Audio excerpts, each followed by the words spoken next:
وہ مزدور کا مقدر لے کر پیدا ہوا تھا، لیکن اس نے اپنے ویژن، محنت اور ایمانداری سے اپنا مقدر بدل دیا۔ وہ 2007 عیسوی میں دنیا کا چوتھا امیر ترین شخص بن گیا۔ وہ 1926 عیسوی میں سویڈن کے ایک گاؤں میں پیدا ہوا۔ اس کے والدین ایک فارم ہاؤس میں مزدوری کرتے تھے۔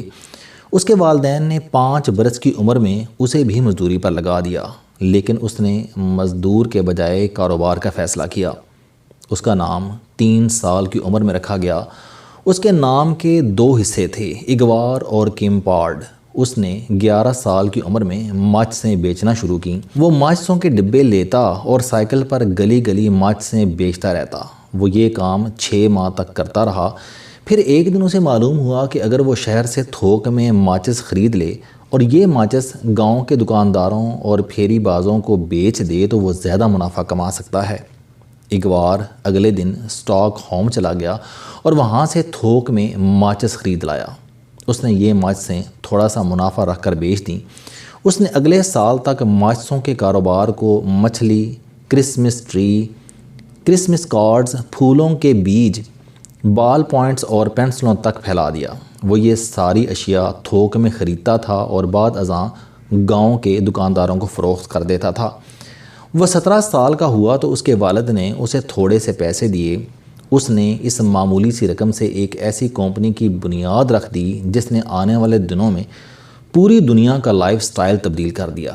اگوار نے اس رقم سے وزن میں ہلکا لیکن رنگوں میں تیز فرنیچر بنانا شروع کر دیا۔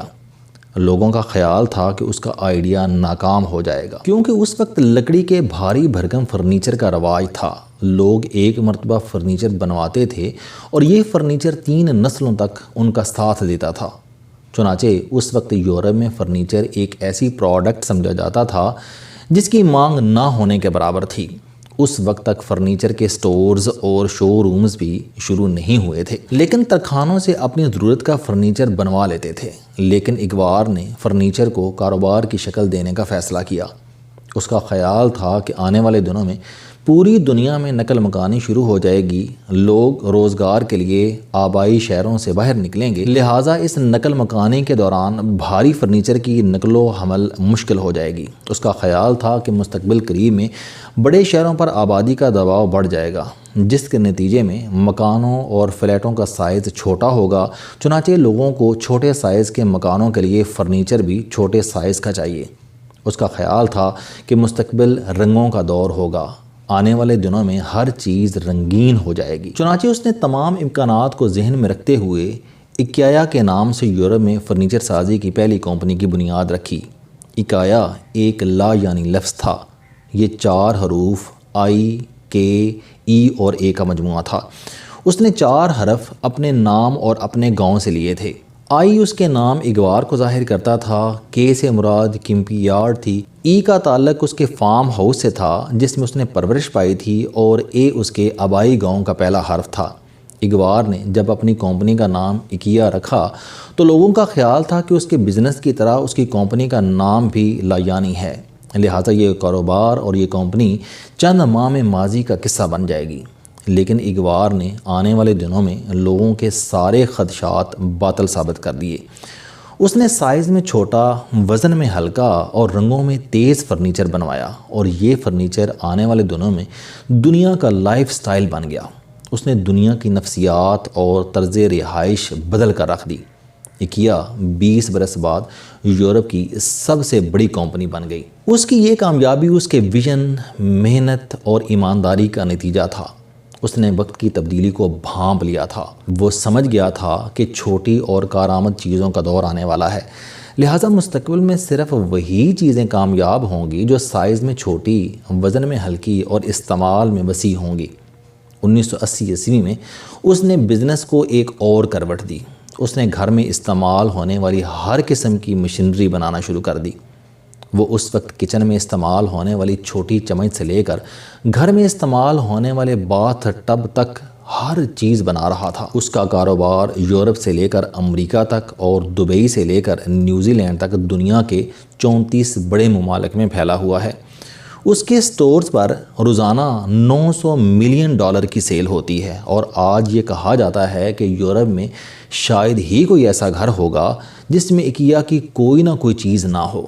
مارچ 2007 عیسوی میں فوربس انٹرنیشنل نے مزدور کے اس بیٹے کو دنیا کا چوتھا امیر ترین شخص قرار دیا تھا، جبکہ جون 2015 عیسوی میں بلومسبرگ بلینئرز انڈیکس نے اسے دنیا کا 8واں امیر ترین شخص قرار دیا تھا۔ اس وقت اس کے ذاتی اکاؤنٹ میں $43 بلین جمع ہیں، جبکہ اس کی دولت میں روز بروز اضافہ ہو رہا ہے۔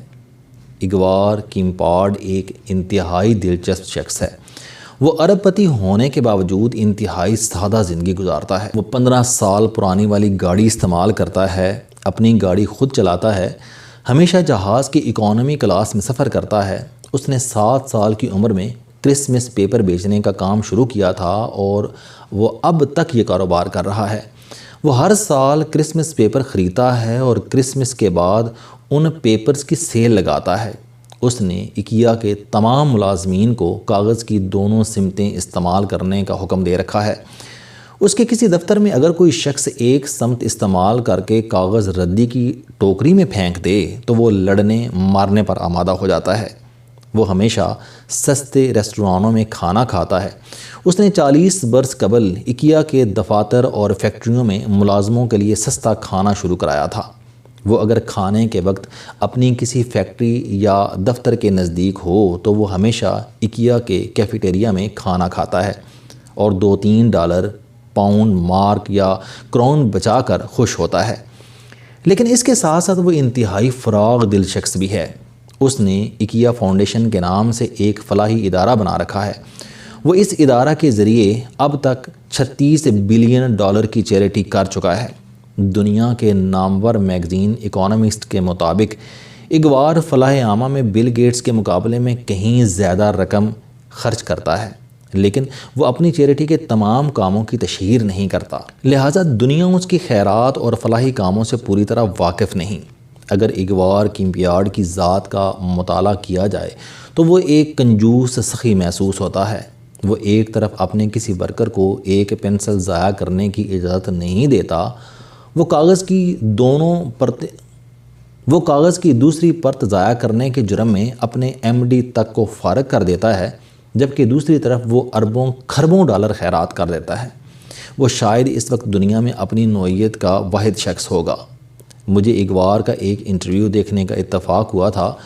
اس انٹرویو میں اس نے 2 دلچسپ باتیں کیں۔ اس نے بتایا کہ دنیا میں نوکری کرنے والا کوئی شخص خوشحال نہیں ہو سکتا۔ انسان کی معاشی زندگی اس وقت شروع ہوتی ہے جب وہ اپنے کام کا آغاز کرتا ہے۔ اس کی دوسری بات اس سے بھی دلچسپ تھی۔ اس کا کہنا تھا کہ کامیابی اور ترقی کا تعلیم سے کوئی تعلق نہیں۔ اس کا کہنا تھا کہ اگر تعلیم سے روٹی کمائی جا سکتی تو آج دنیا کے تمام پروفیسر ارب پتی ہوتے۔ اس کا کہنا تھا کہ اس وقت دنیا میں 950 ارب پتی ہیں، لیکن ان میں ایک بھی پروفیسر، ڈاکٹر یا ماہر تعلیم شامل نہیں۔ اس کا کہنا تھا کہ دنیا میں ہمیشہ درمیانے پڑھے لکھے لوگوں نے ترقی کی۔ یہ لوگ وقت کی قدر و قیمت سمجھتے ہیں، چنانچہ یہ لوگ ڈگریاں حاصل کرنے کے بجائے طالب علمی کے دور میں ہی کاروبار شروع کر دیتے ہیں۔ چنانچہ ان کی کامیابی انہیں کالج یا یونیورسٹی سے سٹور، کارخانے یا منڈی میں لے جاتی ہے۔ اس کا کہنا تھا کہ وہ زندگی میں کبھی کالج نہیں گیا، لیکن اس وقت اس کی کمپنی میں 30,000 اعلیٰ تعلیم یافتہ خواتین و حضرات کام کر رہے ہیں۔ یہ تعلیم یافتہ لوگ ویژن، علم اور دماغ میں اس سے کہیں بہتر ہیں۔ بس ان میں ایک خامی تھی، ان میں نوکری چھوڑنے کا حوصلہ نہیں تھا۔ انہیں اپنے اور اپنی صلاحیتوں پر اعتماد نہیں تھا۔ اس کا کہنا تھا کہ اگر کوئی شخص ایگوار کے لیے کام کر سکتا ہے تو وہ خود اپنے لیے بھی کام کر سکتا ہے، بس اس کے لیے ذرا سا حوصلہ چاہیے۔ اس نے دنیا بھر کے نوجوانوں کو پیغام دیا کہ ترقی چیونٹی کے پاؤں لے کر پیدا ہوتی ہے، لیکن جوان ہونے تک اس کے پاؤں ہاتھی جتنے بڑے ہو جاتے ہیں۔ اس کا کہنا تھا کہ دنیا میں ہر چیز کا متبادل موجود ہے، لیکن محنت کا کوئی شارٹ کٹ نہیں۔ اس نے کہا کہ دنیا کا کوئی کیمیائی عمل لوہے کو سونا نہیں بنا سکتا، لیکن انسانی ہاتھ وہ طاقت ہیں جو دنیا کی کسی بھی دھات کو سونے میں بدل سکتے ہیں۔ اس نے کہا کہ دنیا میں نکمے لوگوں کے لیے کوئی جائے پناہ نہیں۔ جبکہ کام کرنے والوں کے لیے پوری دنیا کھلی پڑی ہے۔ اس نے کہا کہ ہنرمند شخص کا ہنر اس کا پاسپورٹ ہوتا ہے۔ میں نے جب اقبال کے یہ خیالات سنے تو میں نے سوچا کہ کاش میں یہ خیالات پاکستان کے ان تمام بے روزگار نوجوانوں تک پہنچا سکوں جو دن رات بے روزگاری کا رونا روتے رہتے ہیں۔ کاش میں ان نوجوانوں کو بتا سکوں کہ اگر فارم ہاؤس کا ایک مزدور مسلسل محنت سے اقبال بن سکتا ہے تو پاکستانی نوجوانوں کے راستے میں کیا رکاوٹ ہے؟ یہ لوگ کامیاب کیوں نہیں ہو سکتے؟ اقبال نے کہا تھا کہ آگے بڑھنے کا راستہ انہیں ملتا ہے جو چلنا جانتے ہیں۔ میرا خیال ہے کہ ہمارے نوجوانوں کو چلنے کا ہنر نہیں آتا۔ السلام علیکم۔ آپ اسٹوڈنٹ ہیں، کوئی جاب کرتے ہیں، کاروبار کرتے ہیں، یا پھر آپ گھریلو زندگی گزار رہے ہیں۔ اگر آپ اپنی زندگی کو بدلنا چاہتے ہیں تو اس چینل علم دوستی پر آپ زندگی میں کامیابی کے لیے جاوید چوہدری صاحب کے موٹیویشنل، سوشل، سیلف ڈسکوری سے ریلیٹڈ اور صحت سے متعلق بے شمار کالم سن سکتے ہیں۔ میرا دعویٰ ہے کہ یہ چینل آپ کی زندگی بدل دے گا۔ اس چینل کا مقصد اچھی باتیں معاشرے میں پھیلانا ہے اور اچھی بات کو دوسروں تک پہنچانا صدقہ جاریہ ہے۔